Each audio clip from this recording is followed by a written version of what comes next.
Hi, my name's Steve. Welcome aboard my narrowboat home, Moorland Rose.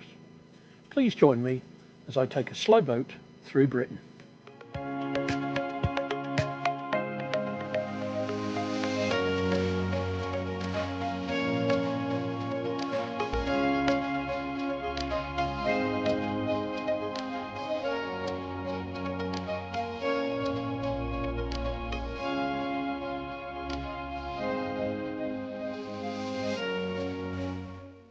Overnighting on the floating pontoon in the entrance to the Fosdyke at Torksey, I am ready early next morning to continue the journey down the tidal River Trent.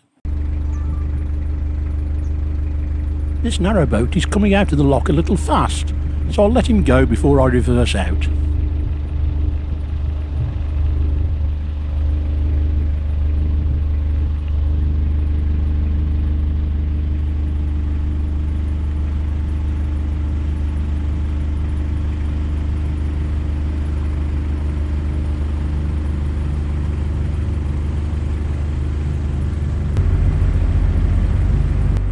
Our leader from yesterday has already reversed out, so now it's my turn.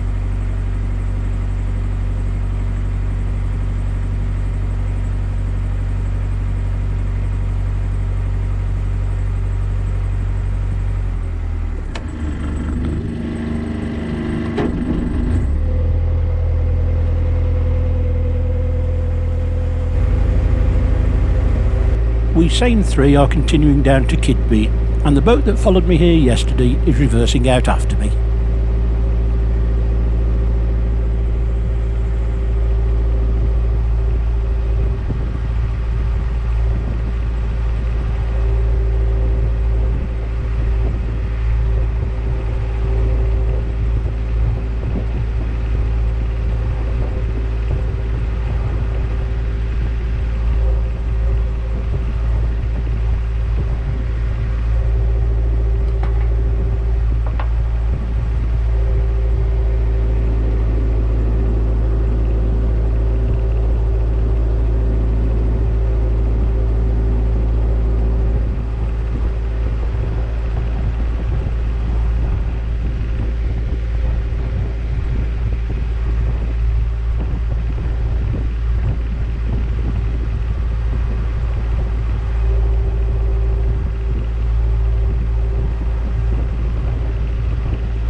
The tide is still rising, and the flow upstream pushes Moorland Rose's stern to starboard.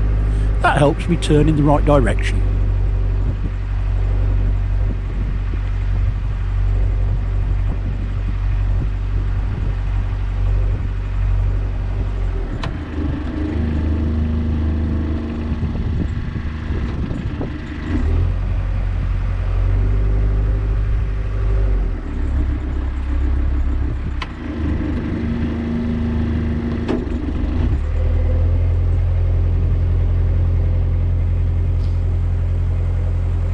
We are clear of the channel, so on we go.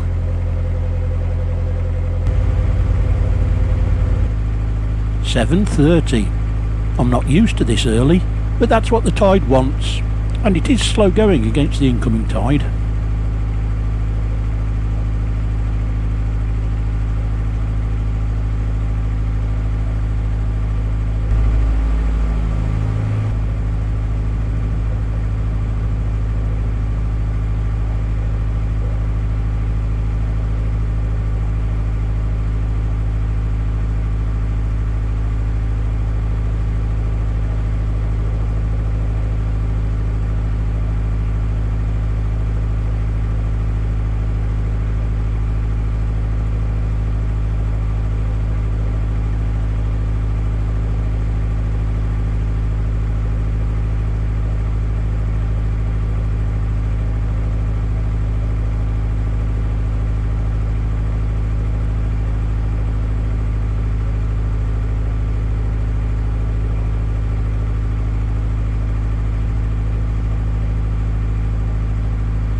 Torksey Viaduct closed to rail traffic in 1959, but now forms part of a walking trail, and it is Grade 2 listed. In places the river widens out and our pace quickens as the flow of water lessens.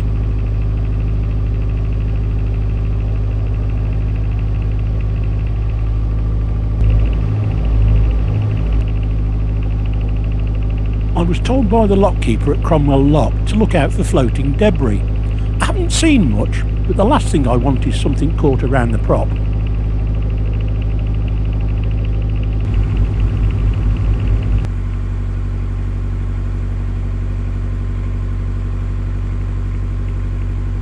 As the river narrows, I can see in the restricted width that the tide is still flowing upstream, but it must be about to change soon.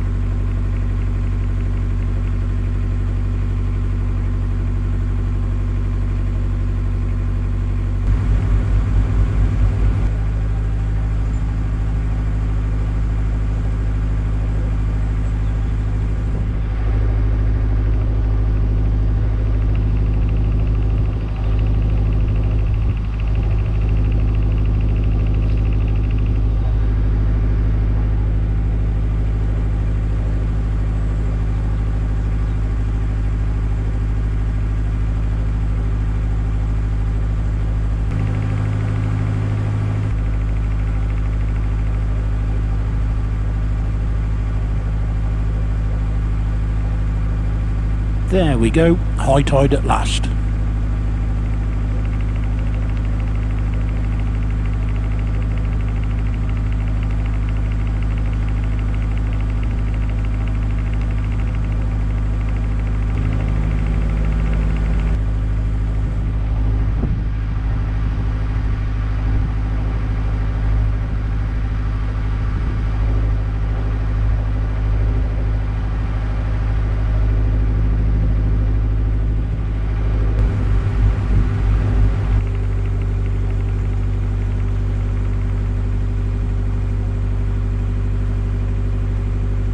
The building on the right-hand bank is the landmark Trust Chateau, built in 1747 as a weekend retreat for a wealthy Gainsborough lawyer. Now it's an exclusive romantic retreat for 2 people.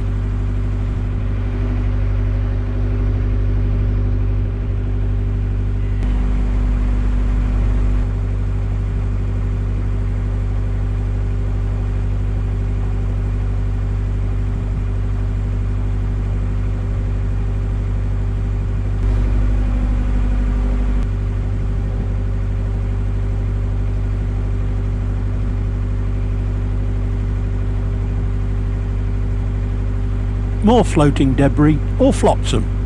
Flotsam is the naturally occurring debris, whilst jetsam is debris that has been thrown overboard from vessels.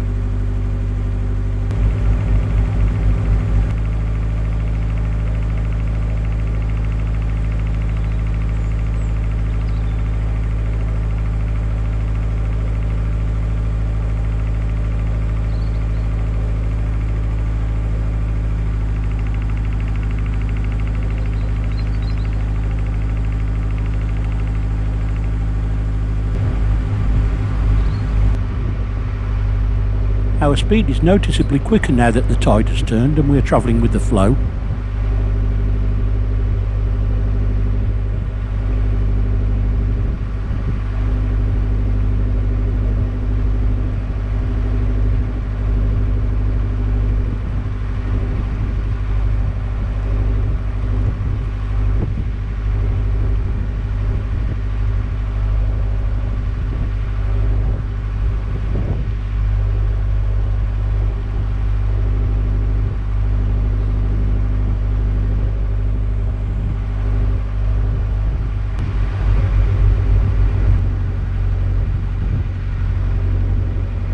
The Trent Valley is dotted with power stations that use the Trent's water in their cooling towers. This is West Burton A.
Crossings on the Trent are few and far between, this one being a functioning railway.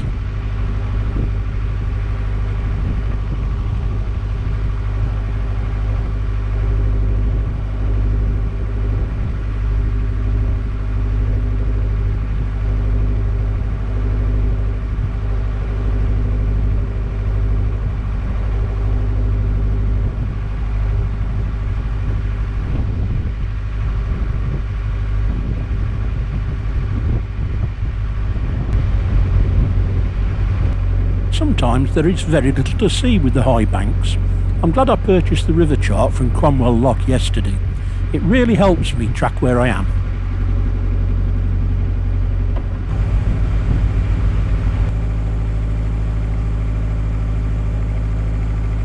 The Kerry Foods factory tells me we are approaching Gainsborough, the first large town on the Trent since Newark.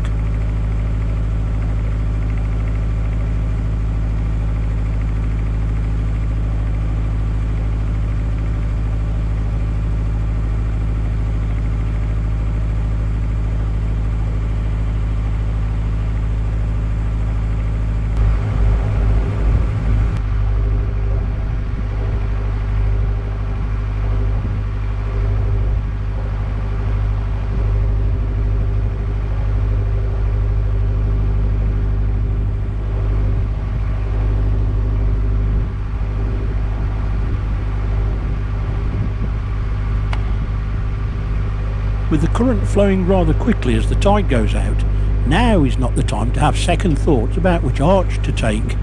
Fortunately, my chart tells me the correct one.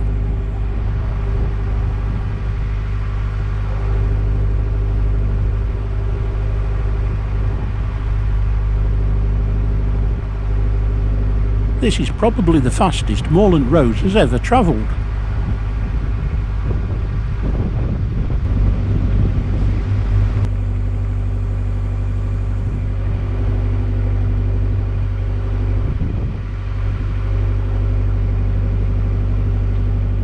There is mooring on a floating pontoon here at Gainsborough, but recent reports mention that part of it is badly silted at low tide.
West Stockwith Lock is the entrance to the Chesterfield Canal.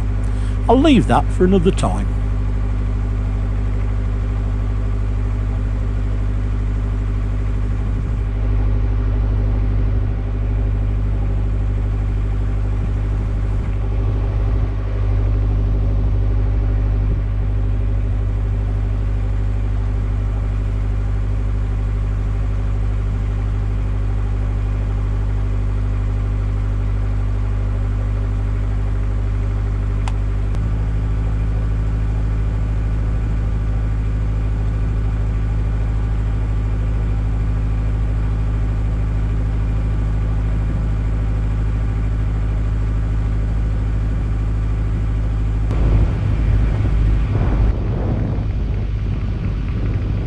The water level is really dropping now, as can be seen by the mud banks at the river's edge. Even more reason to pay attention to my chart and be aware of any shallows in the channel.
The guy in front's chart told him to take the right-hand span. My newer chart says the left, so I'll go left. The boat behind follows me.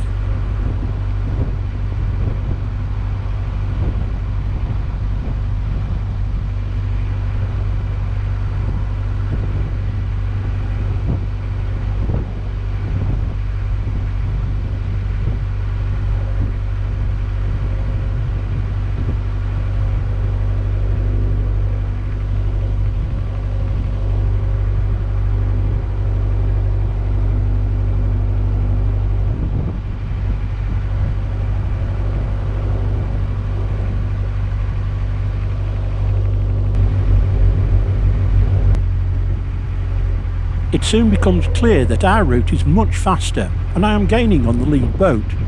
As we have arranged a strategy for entering Keadby Lock, I slow as much as I can.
At last he gets into the faster flowing water and pulls ahead again. I was worried at one point that he might get grounded.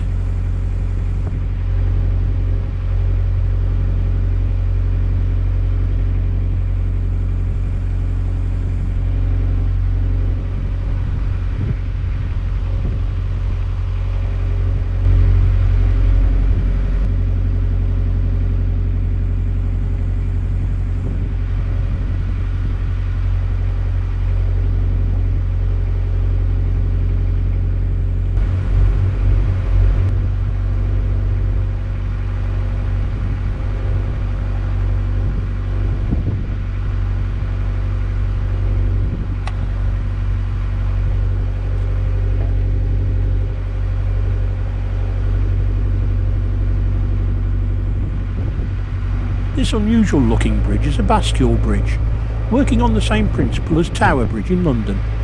The large mast on the end is a counterweight which allows the bridge to be opened by swinging the platform into a vertical position. I would love to see it in action, but I think I'll fit underneath it without it being opened.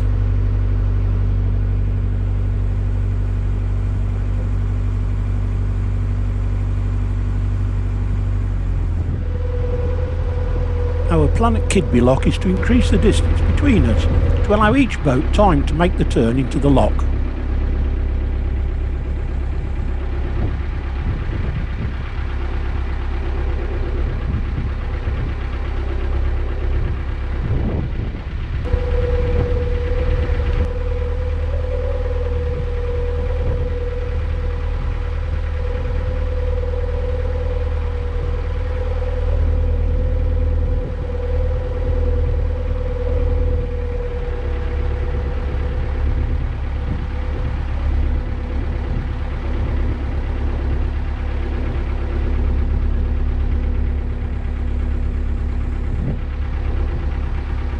The trick, I am told, is to go just past the lock, make the turn so you are facing upstream, and then power against the current as you make the final turn into the lock.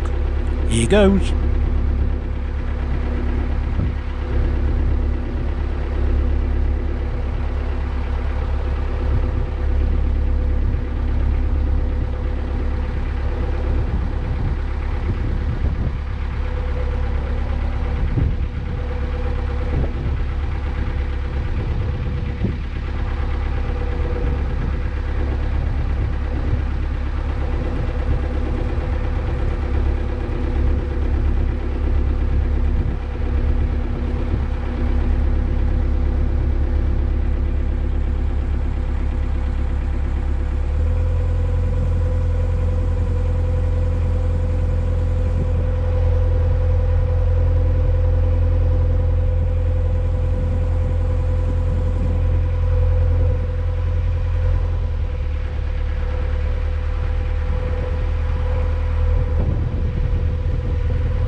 Just a slight touch, but for a first attempt, I'm pretty pleased with that.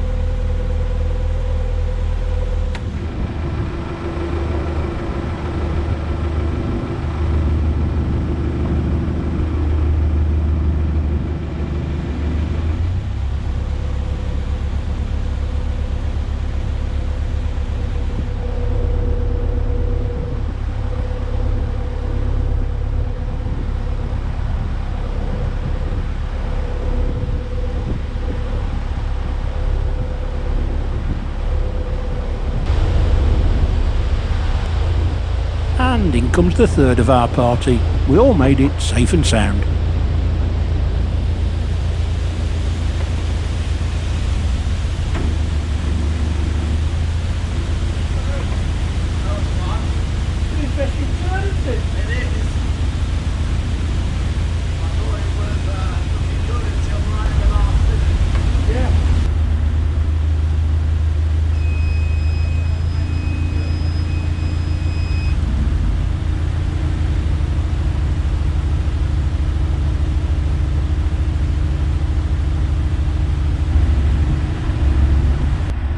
With the lock full, the gates open, but we still have to wait for the swing bridge, which is also operated by the lock keeper.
A bit of manoeuvring as we all find somewhere to tie up for the night.